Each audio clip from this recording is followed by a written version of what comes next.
పరీక్ష. క్రింది పట్టికలో నున్న 9 గళ్లలో మనము వరుసగా మూడక్షరముల తెలుగు పదములను నిర్మించవచ్చును.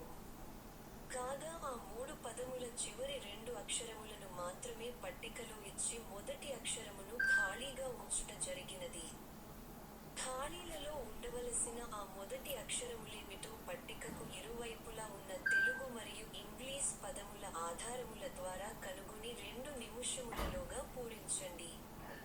ఒకవేళ 2 నిముషములలోగా మీరు పూరించలేని ఎడల అటుపై మేము పూరించి సమస్యను పరిష్కరించగలము.